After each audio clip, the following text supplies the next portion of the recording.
Hello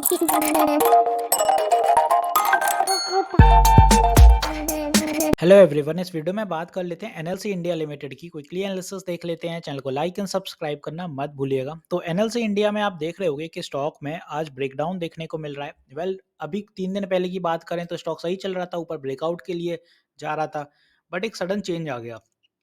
change इसलिए क्योंकि stock के रिसेंटली नतीजे रहे और नतीजे उतने सही नहीं रहे हैं जितने अनुमान थे। इसी वजह से ये फॉल देखने को मिला है। यहाँ पे एक नज़र नतीजों पे डाल लेते हैं पहले, फिर बाकी चीज़ें डिस्कस करेंगे। यहाँ पे सेल्स देखें तो 3164 सीआर की रही हैं और लास्ट ईयर सेम क्वार्टर दिसंबर में 3679 सीआर की थी। तो सेल्स में आप देखें तो गिरावट देखने को मिली है और same as an expenses, sales कम होंगी तो एक्सपेंसेस ऑब्वियसली कम होंगे। 2260 सीआर की हैं, लास्ट ईयर 3957 सीआर की रही हैं। ऑपरेटिंग प्रॉफिट इस बार थोड़ा बेहतर रहा है, 905 सीआर का रहा है, लास्ट ईयर ये -278 सीआर का था।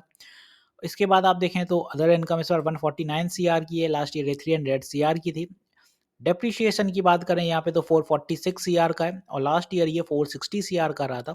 इंटरेस्ट इस बार 205 सीआर का है, लास्ट ईयर ये 232 सीआर का रहा। वहीं प्रॉफिट बिफोर टैक्स इस बार 402 सीआर रहा है और लास्ट ईयर माइनस में था, -670 सीआर। तो यहाँ पे प्रॉफिट बिफोर टैक्स ठीक रहा है, बट सितंबर के क्वार्टर के हिसाब से देखें तो कितना ज़्यादा ड्रॉप डाउन है।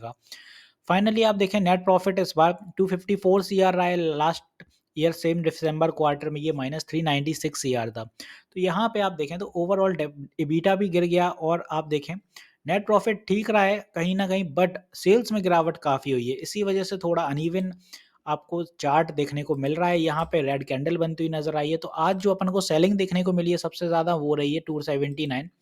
यहाँ से फॉल होते हुए नजर आया स्टॉक और अच्छा फॉल था, थोड़ा बहुत नहीं, ऑलमोस्ट 10% के अराउंड ये फॉल बना। बायर्स एग्जैक्टली 254 के अराउंड देखने को मिले क्योंकि साइकोलॉजिकल लेवल नियर बाय है। और यहाँ पहले देखें, पहले ये रेजिस्टेंस थी तो अब वो सपोर्ट बन गया, यहाँ भी पहले रेजिस्टेंस थी अब वो सपोर्ट बन गई, इसीलिए ये सपोर्ट काम करते हुए नजर आया। तो 250 एक साइकोलॉजिकल लेवल है, इसीलिए सपोर्ट की तरह काम कर रहा है। अगर ये ब्रेक डाउन होता है कल 250 का लेवल, तो नीचे की दिशा में स्टॉक के पास जो नेक्स्ट सपोर्ट अपना रहेगा इन द लाइन वो रहेगा यहाँ से अपना कुछ ये वाला 243 के आसपास यहाँ पे। इसके बाद फिर अगर फर्दर फॉलिंग होती है तो फिर 233 और फिर नीचे ट्रेंड लाइन के पास 225। तो अगर नीचे की दिशा स्टॉक पकड़ रहा है तो यहाँ कहीं पकड़िए फिर स्टॉक को 230 के आसपास, क्योंकि फिलहाल अगर 250 ही एक होल्ड करें, सपोर्ट साइकोलॉजिकल लेवल है, वो टूटता है तो डेफिनेटली स्टॉक नीचे आएगा।